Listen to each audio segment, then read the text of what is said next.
Hoje nós vamos dar prosseguimento e nós vamos falar, então, fechar esse assunto das 70 semanas de Daniel. Nós falamos a respeito disso há 2 domingos, hoje vamos fechar esse assunto e vamos tratar a respeito do dia do Senhor. Nós temos aquele gráfico que eu coloquei, tenho colocado nesses domingos, e nós já tratamos da questão das datas, como nós chegamos a essas datações. Então, falamos das 69 semanas de anos, que se traduzem em 483 anos, entre o decreto de Artaxerxes, para a reconstrução da cidade de Jerusalém, até o ano 30, quando Jesus, então, é crucificado, e nós chegamos ao cálculo do ano 30, falamos aí do erro de calendário e tudo mais, nos estudos passados. Depois disso, se inicia um hiato entre a 69ª semana e a 70ª semana de Daniel, que é uma fase chamada fase da igreja, a era eclesiástica, a dispensação da graça. Esse hiato, ele tem duração indeterminada, é o tempo que nós estamos vivendo hoje, é o tempo da atualidade.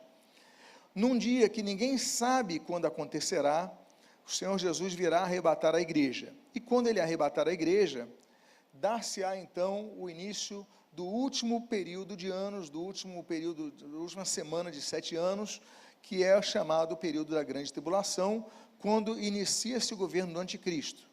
Na metade dele, vamos falar sobre isso hoje, ele vai romper a sua aliança com Israel, e depois então, Jesus retornará para dar prosseguimento ao seu reino milenial, entrando então numa outra fase, chamada a dispensação do juízo. Eu falei para vocês então há pouco, que vamos tratar do dia do Senhor. Pois bem, nós temos na Bíblia o dia de Cristo e o dia do Senhor. São 2 termos que tratam a respeito de assuntos, de temas que falam de tempos futuros, mas falam de momentos diferentes, o dia de Cristo e o dia do Senhor. Por quê? Porque o dia de Cristo, sobre o qual nós trataremos agora, é o dia que se trata a respeito da igreja. É um dia que aponta a igreja, não aponta ao povo de Israel, não aponta às nações gentílicas, aponta à igreja. E ele se dá no momento do arrebatamento da igreja, ele aponta ao dia do arrebatamento da igreja. Há 3 menções ao dia de Cristo na Bíblia, uma em 1 aos Coríntios e 2 na carta aos Filipenses. Diz o texto de 1 Coríntios, capítulo 1, versículo 8. Ele também os confirmará até o fim, para que vocês sejam irrepreensíveis no dia de nosso Senhor Jesus Cristo. A meta da igreja é estar firme, estar preparada, estar vigilante e ser encontrada irrepreensível no dia de nosso Senhor Jesus Cristo, ou seja, no dia do arrebatamento, para que nós possamos subir. Os outros 2 textos se encontram na carta que Paulo escreve aos Filipenses.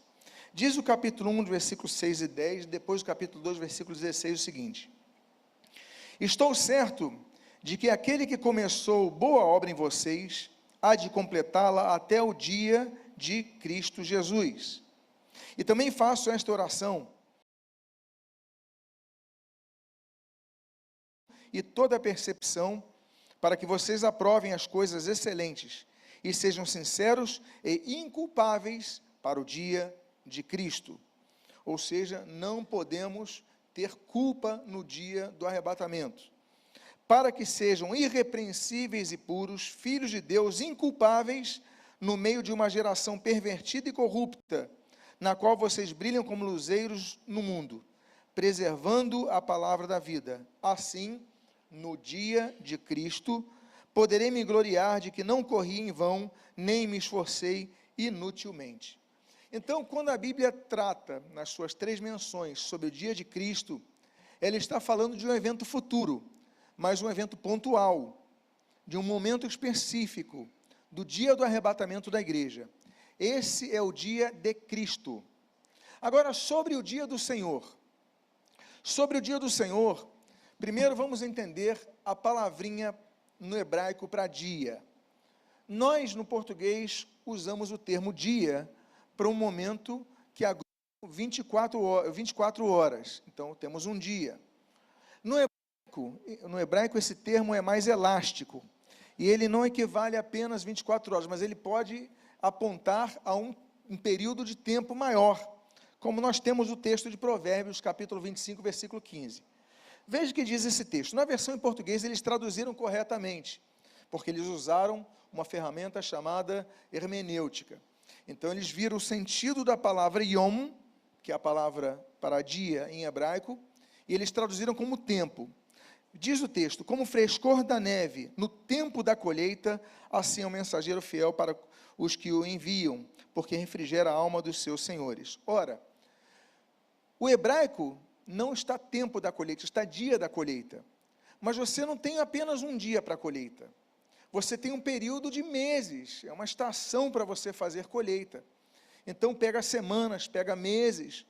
Então, o termo hebraico usou yom, dia da colheita. No português, traduziram corretamente para tempo da colheita.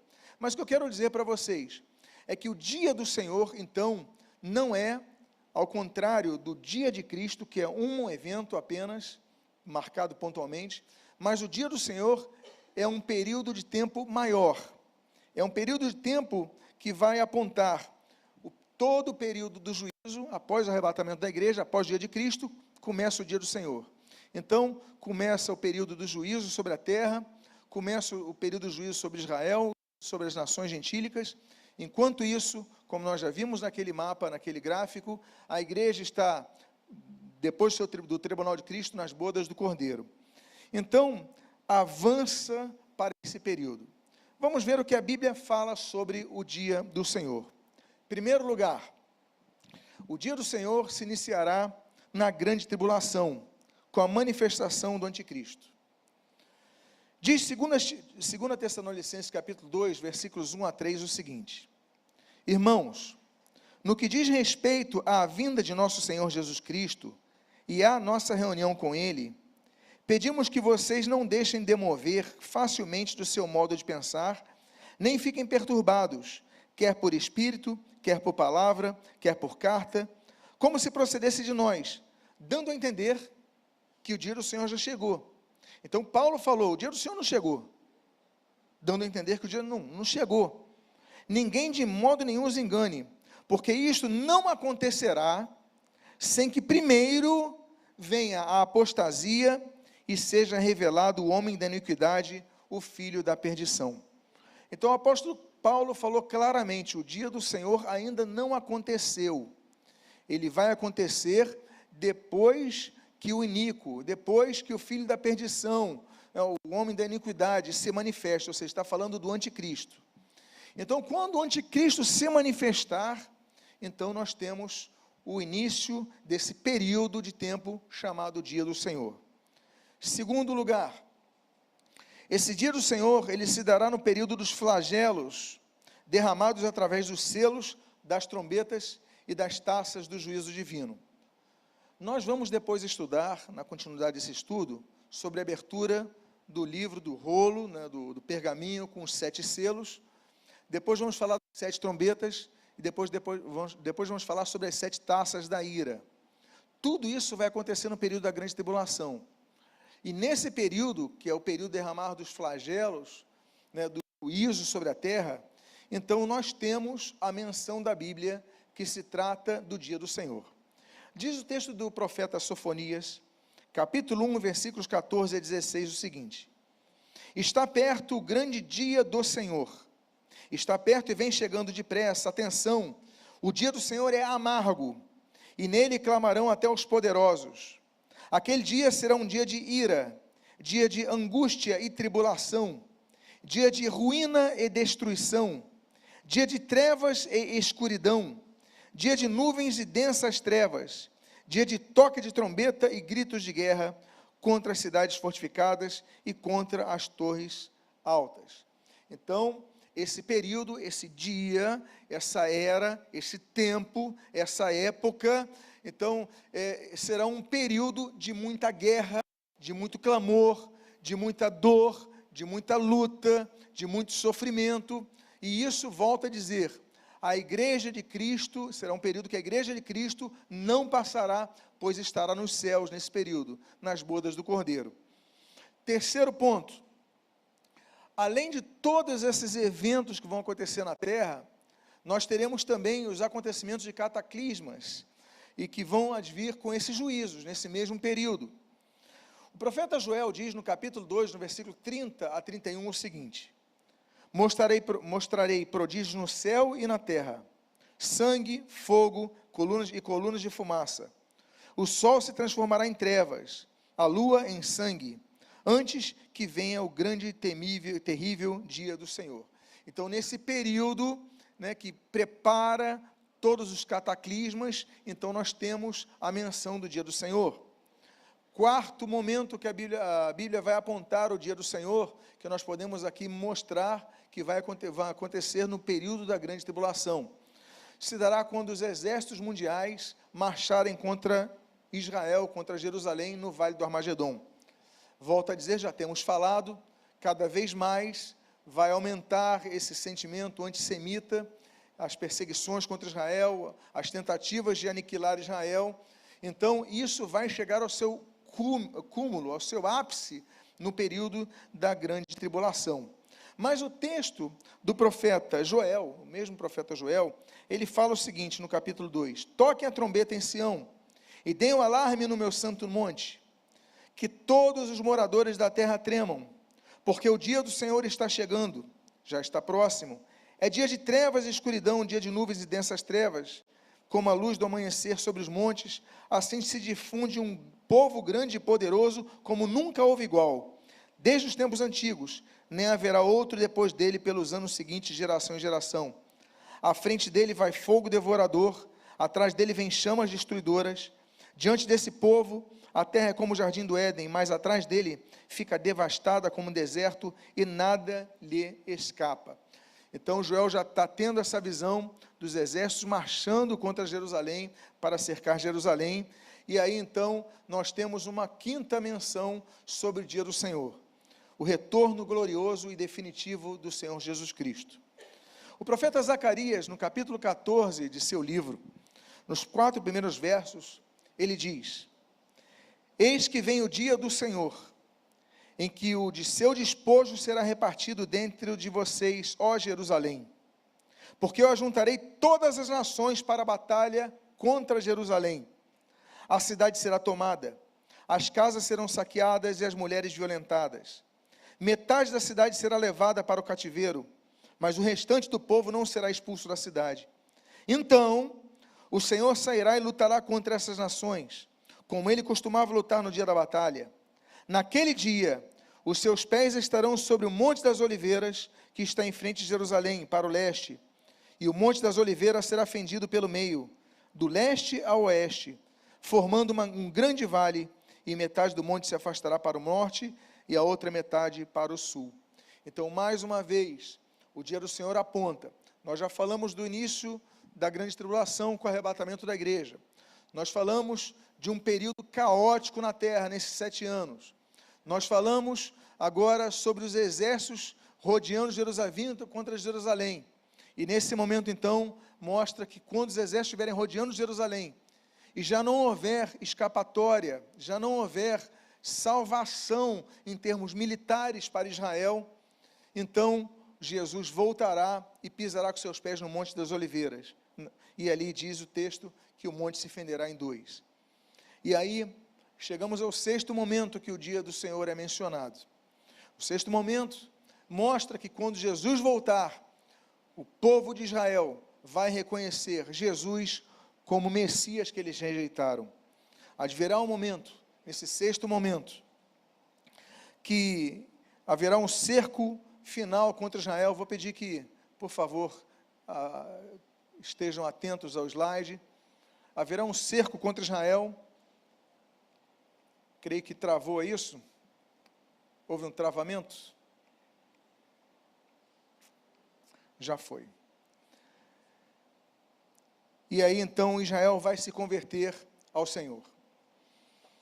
Joel capítulo 2, versículo 32 diz: o sol se transformará em trevas, e a lua em sangue, antes que venha o grande e terrível dia do Senhor. E acontecerá que todo aquele que invocar o nome do Senhor será salvo.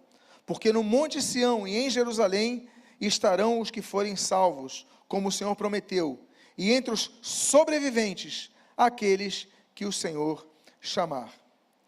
Aí nós temos então a volta definitiva de Jesus com a igreja, o povo de Israel, os remanescentes, ali reconhecerão Jesus como Messias. E aí então vamos para o sétimo ponto. E o sétimo ponto incidirá imediatamente antes da implantação do reino milenial de Cristo.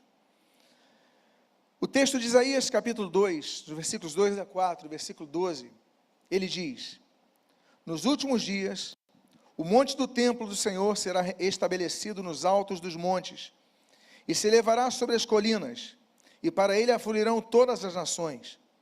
Muitos povos virão e dirão: venham, subamos ao monte do Senhor e ao templo do Deus de Jacó, para que nos ensine os seus caminhos, e andemos nas suas veredas. Porque de Sião sairá a lei, e a palavra do Senhor de Jerusalém, e ele julgará as nações, e corrigirá muitos povos. Estes transformarão as suas espadas em lâminas de arados, e as suas lanças em foices. Nação não levantará a espada contra a nação, nem aprenderão mais a guerra. Porque o dia do Senhor dos Exércitos será contra todos os orgulhosos e arrogantes, e contra todos que se exaltam, para que sejam humilhados. Então, no milênio, o período milenial, que acontecerá depois do retorno final de Jesus à terra, Jesus implanta o milênio, a dispensação do milênio, o período do milênio, que é um período de paz. Aqui a Bíblia diz: nação não se levantarão contra nação, eles não aprenderão mais a guerra. Ou seja, ele fala: trocarão suas espadas por relhas de arados. Ou seja, será um período de paz na terra, esse período de 1000 anos. E oitavo ponto, as consequências daquele grande período chamado Dia do Senhor, que envolve todo esse período do juízo, todo o período do milênio, e ele avança para a última das dispensações, que é a dispensação final e eterna, onde a terra será transformada. Eu quero lembrar a vocês, no próximo gráfico você pode ver, as dispensações, as eras da história humana.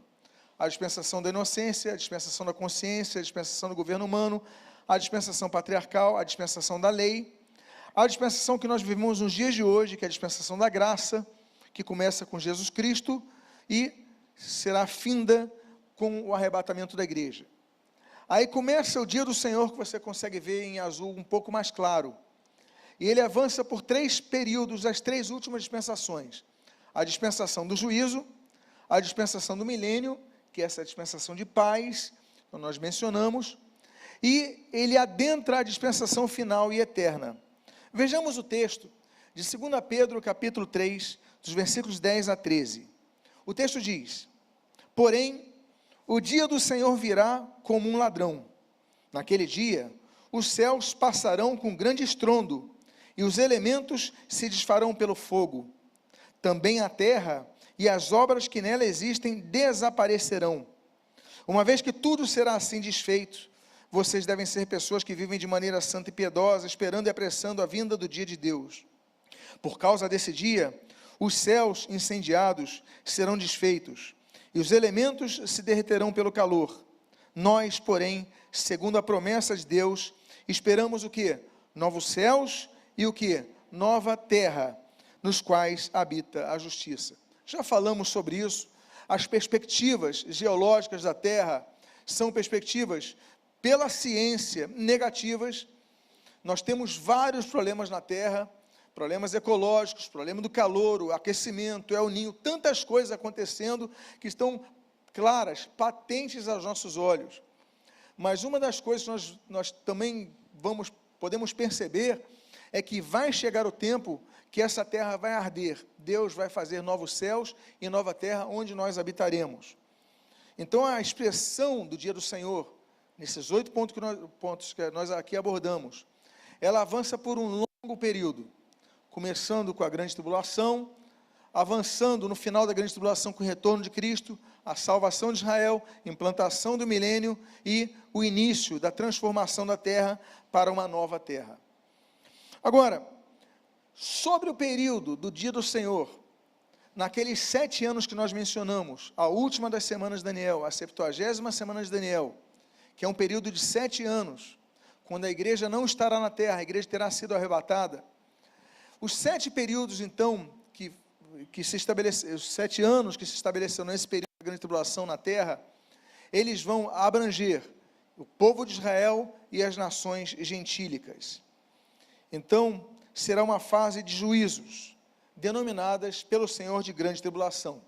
Mateus capítulo 24, no versículo 21, a Bíblia diz: porque nesse tempo haverá grande tribulação, como nunca houve, desde o princípio do mundo até agora, e nunca jamais haverá.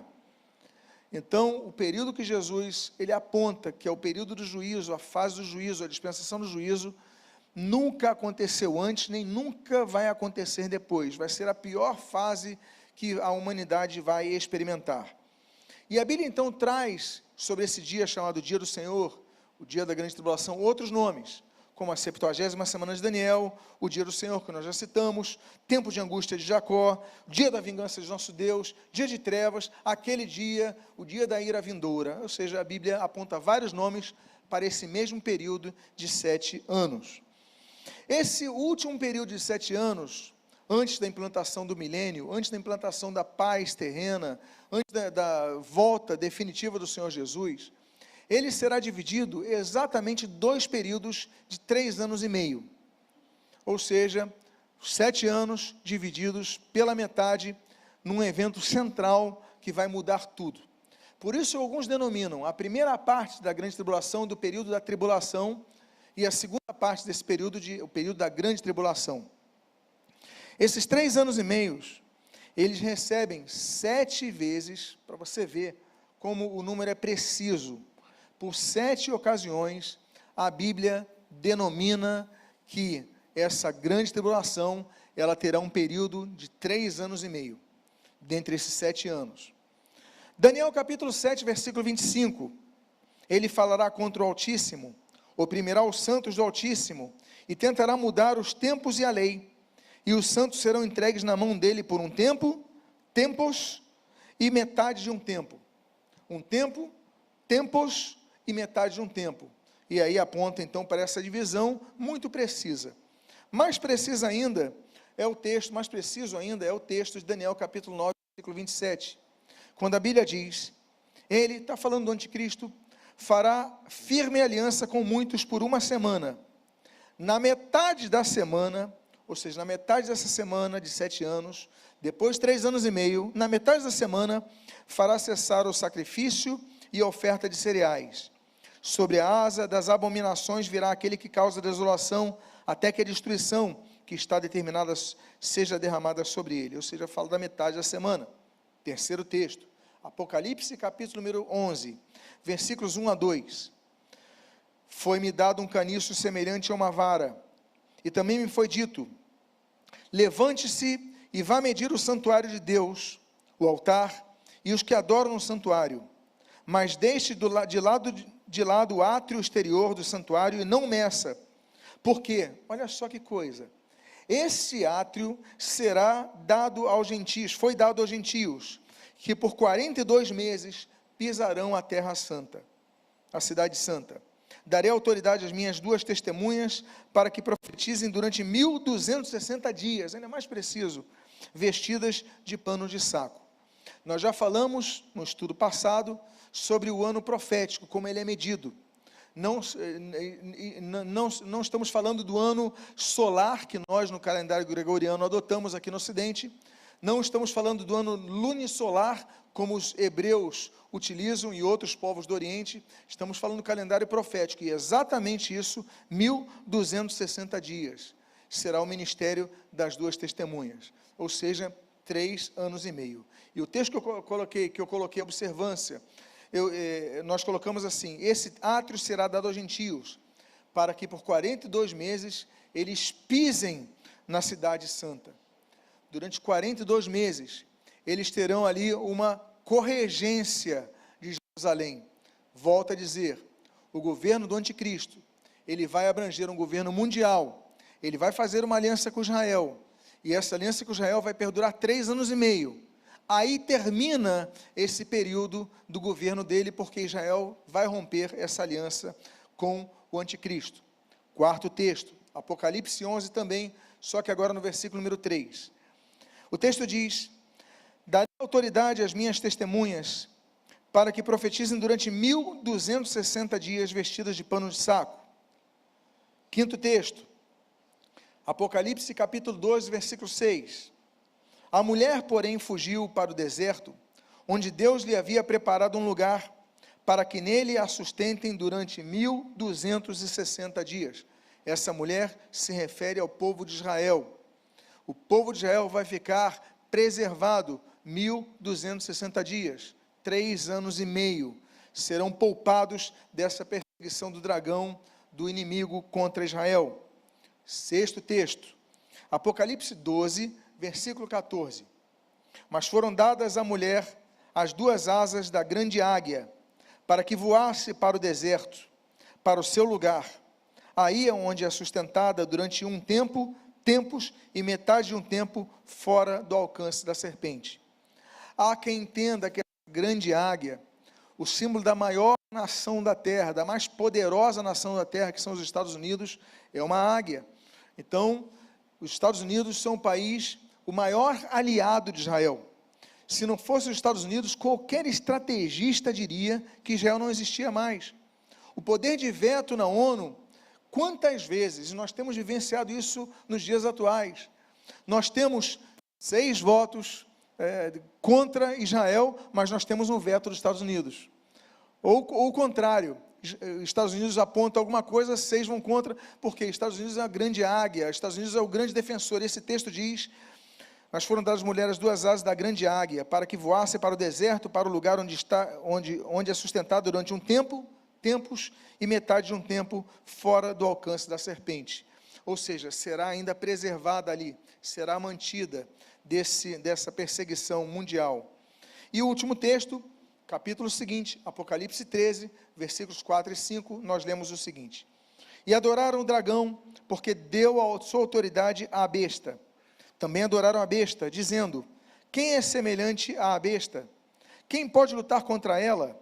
Foi-lhe dada uma boca que proferia arrogâncias e blasfêmia, e foi-lhe dada a autoridade para agir durante quanto tempo? 42 meses. 3 anos e meio de blasfêmias. 3 anos e meio do anticristo blasfemando. Então nós temos o texto bíblico de maneira claramente definindo claramente que esse período da grande tribulação, que é a 70ª semana de Daniel, são 7 anos da grande tribulação, será dividido em 2 partes, exatamente cravadas em 3 anos e meio. Agora, vamos então para 7 fatos que acontecerão nessa 70ª semana de Daniel. Em primeiro lugar, haverá uma guerra nessa 70ª semana de Daniel, entre Israel e as nações muçulmanas, ou grupos muçulmanos, o que pode acontecer, inclusive, antes do arrebatamento. Pode acontecer essa guerra. A igreja pode ser arrebatada no meio dessa guerra. É aquilo que talvez, provavelmente, segundo muitos entendem, apontem ao Salmo 83. O Salmo 83 talvez seja o Salmo da guerra, do período que a igreja vai ser arrebatada, ou do período logo posterior à igreja vai ser arrebatada, antes desse acordo do anticristo com Israel e com as nações.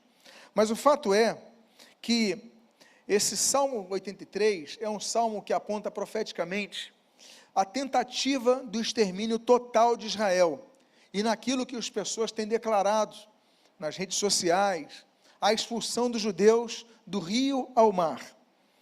Veja você que nessas manifestações contra Israel, muitas faixas são estendidas do rio para o mar. Essa aqui é uma manifestação, inclusive, nos Estados Unidos. E as pessoas dizendo: vamos expulsar Israel do rio para o mar. Porque eles dizem que ali é a terra da Palestina, e eu já dei estudos sobre isso.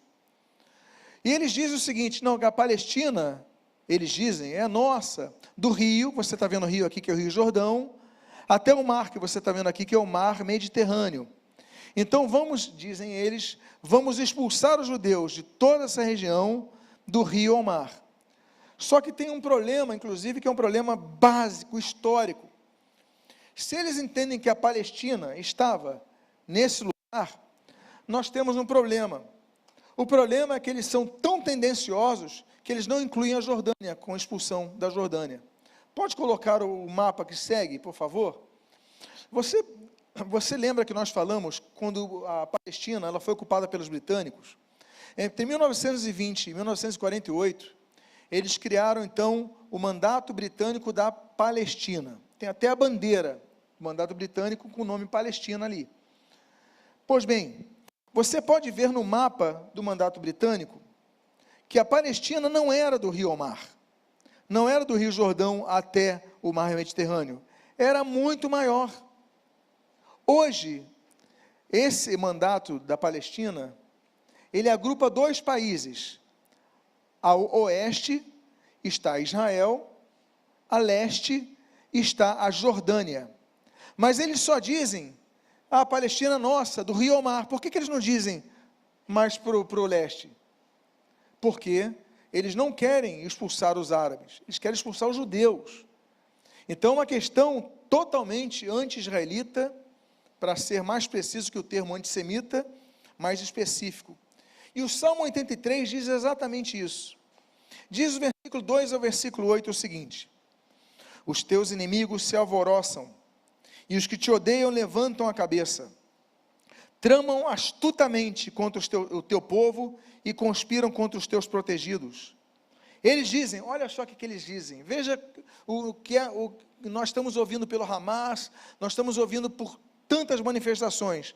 Eles dizem, venham, vamos riscá-los da lista de povos. Hitler tentou isso, os babilônios tentaram isso, os assírios tentaram isso, tantos povos tentaram isso, e hoje nós estamos vendo isso claramente. Venham, vamos riscá-los da lista dos povos, e que ninguém mais se lembre do nome Israel.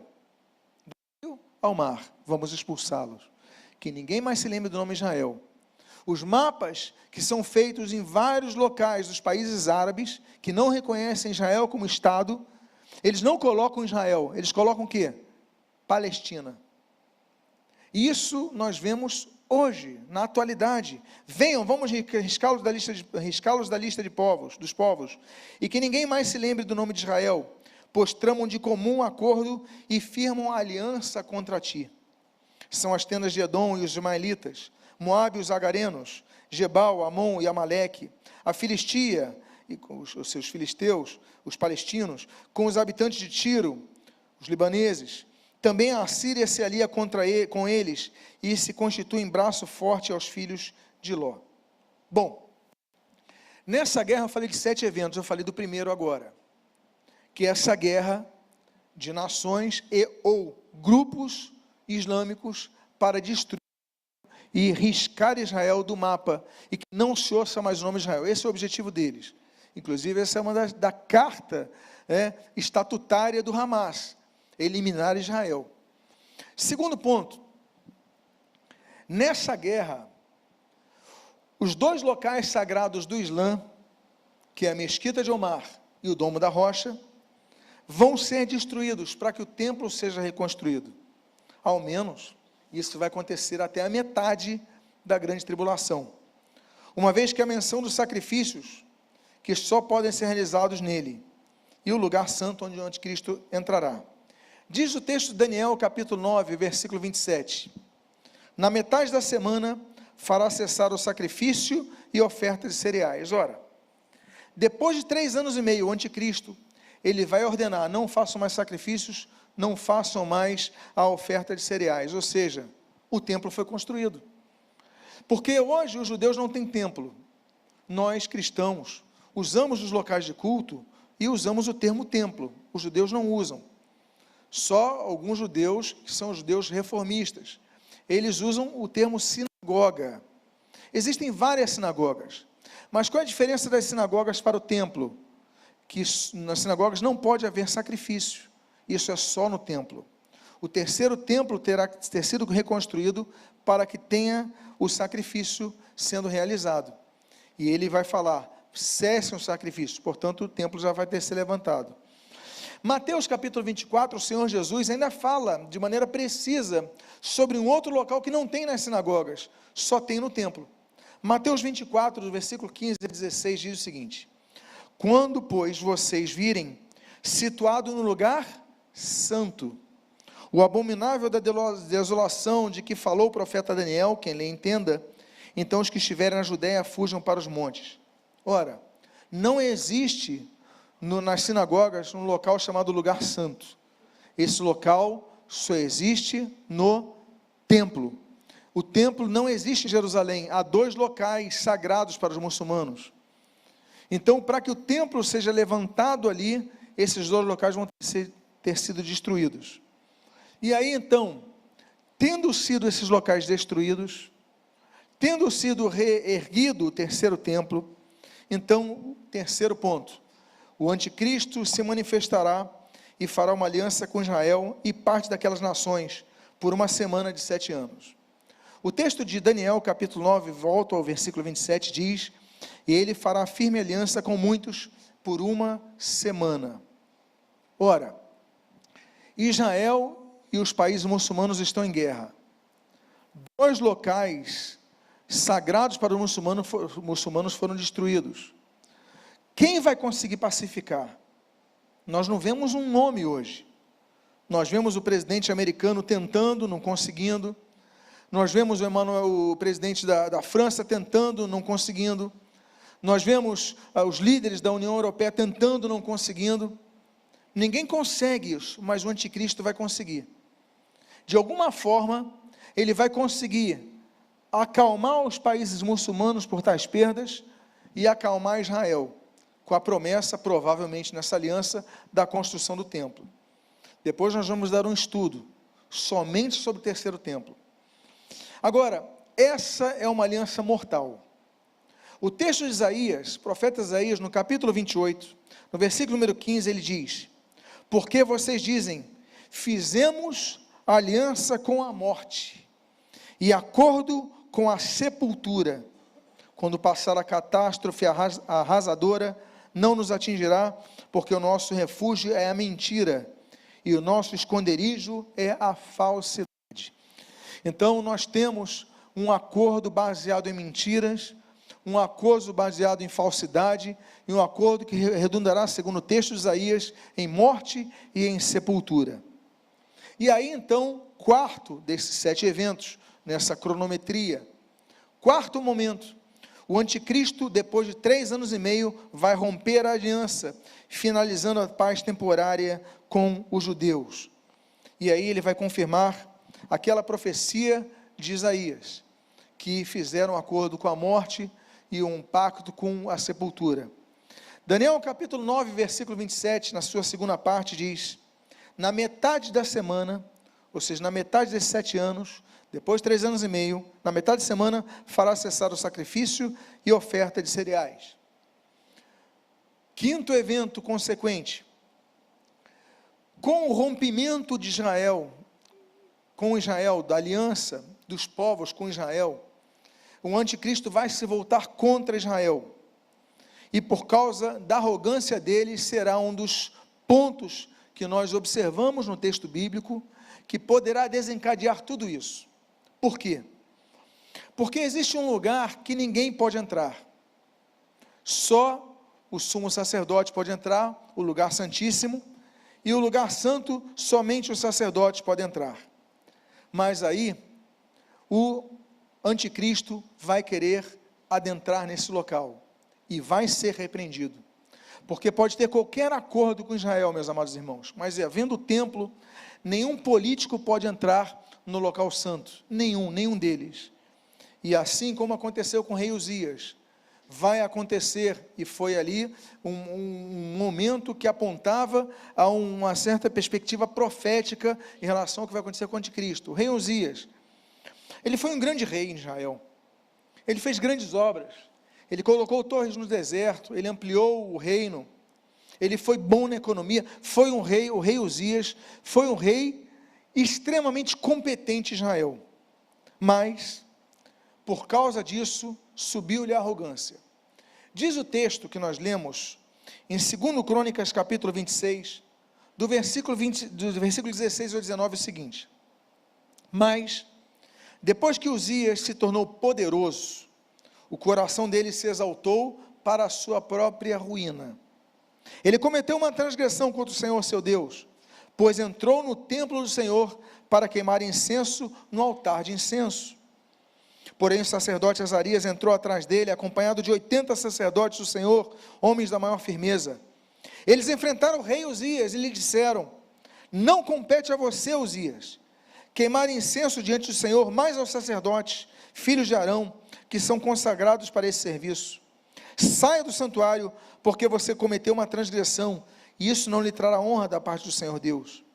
Então Uzias se indignou. Ele tinha o incensário na mão para queimar incenso, e no momento em que ele se indignou contra os sacerdotes, a lepra lhe saiu na testa, ali mesmo, na presença dos sacerdotes, na casa do Senhor, junto ao altar de incenso. Então o rei Uzias foi espetacular em tudo: economia, a parte militar, defesa, tudo. Mas ele falou: agora eu posso fazer o papel do sacerdote. Ele entra no lugar santo, vai ali acender o incensário, os sacerdotes, 81 sacerdotes entram, fala: não faça isso, não lhe compete, e ele fica indignado, vem a lepra para ele, termina e entra o período final da vida dele, período de morte. Quando o anticristo, ele tiver na sua indignação, é o único que vai conseguir uma aliança de Israel com os demais povos. Ninguém nunca conseguiu isso. Desde 1948 Israel está em guerra. Desde a independência, volta a citar aquela data do 14 de maio de 1948, está em estado de guerra sempre. Então ninguém conseguiu a paz, nós temos sempre países opostos. O anticristo vai conseguir, mas ele vai se achar uma pessoa tão capacitada que vai querer entrar no local que não lhe compete, e aí então teremos o rompimento definitivo dele com Israel. Sexto ponto dos 7, Israel então será atacado pelo norte, por uma aliança liderada por Gog, Demagog, mas será sobrenaturalmente defendido. Depois nós vamos falar da guerra de Gog, de Magog, contra Israel, a aliança do norte. A Rússia, o Irã, outros povos associados, vão invadir Israel pelo norte. Depois vamos ter aqui um estudo só sobre essa invasão. Mas isso vai acontecer, e o texto de Ezequiel, capítulo 38, já profetiza. Versículos 14 a 16, o texto de Ezequiel diz: portanto, profetize, filho do homem, e diga a Gog: assim diz o Senhor Deus, será que naquele dia, quando o meu povo de Israel estiver vivendo em segurança, ou seja, Israel está vivendo um período de paz, rompe-se a aliança, e aí diz o texto: quando Israel estiver vivendo em segurança, você não ficará sabendo? Você virá do seu lugar, dos lados do norte, você e muitos povos com você, todos montados em cavalos, em uma grande multidão e um poderoso exército. Olha, Ezequiel não sabia o que era um carro, Ezequiel não sabia o que era um tanque. Ele vai traduzir na sua ótica, como cavalos, assim como João em Apocalipse vai falar sobre as águias no céu, de onde vem fogo, está falando de aviões soltando bombas. Temos aqui a percepção do autor na época que foi escrito. Então, você verá muitos povos com você, todos montados em cavalos, uma grande multidão e um poderoso exército. E você subirá contra o meu povo de Israel, como nuvem, para cobrir a terra. Nos últimos dias trarei você contra a minha terra, para que as nações me conheçam, quando eu tiver revelado a minha santidade em você, ó Gog, diante das nações. E por fim, a sétima e última fase. Então nós passamos por esse período, nós passamos por aquela guerra do Salmo 83, nós temos a vinda do anticristo, a manifestação do anticristo, a aliança do anticristo. 3 anos e meio ele rompe com Israel, 3 anos e meio dos povos cercando Israel, uma aliança do norte vem atacar Israel, e ali então o anticristo se voltará com grande força contra Israel, e os santos que vão ser salvos na grande tribulação. Já falamos sobre isso, depois falaremos novamente, mas o texto de Daniel agora volta a citar o versículo 27, mais uma vez, mas de maneira completa. ele fará firme aliança com muitos, por uma semana. Na metade da semana, fará cessar o sacrifício e a oferta de cereais. Sobre a asa das abominações, verá aquele que causa desolação, até que a destruição, que está determinada, seja derramada sobre ele. Até o momento da morte do anticristo. Então passaremos o período final da grande tribulação, mas o governo dele vai cessar, ele vai ser morto, e depois vamos tratar sobre isso, nos estudos sobre o anticristo. No estudo da próxima semana, amados irmãos, nós vamos adentrar a uma outra esfera, a uma outra perspectiva. As 70 semanas de Daniel, nesses 3 domingos, depois nós analisarmos a perspectiva da igreja nos céus, quando falamos do arrebatamento, do tribunal de Cristo, das bodas do Cordeiro, e nós analisamos, de maneira genérica, esses eventos apontados nas 70 semanas de Daniel, especificamente na 70ª semana de Daniel. Nós, quando estudamos o livro de Apocalipse, nós adentramos em 2 capítulos, que são a sequência de eventos de uma visão que João tem do céu. E que visão é essa? A visão do trono de Deus, a visão de 24 anciãos. Essa visão é o que nós vamos tratar no próximo domingo. Eu coloquei 2 textos aqui, que falaremos da revelação que João tem do trono de Deus. Apocalipse capítulo 4, versículos 1 a 4, ele começa dizendo, e sobre isso vamos tratar domingo que vem, mas aqui eu faço uma introdução.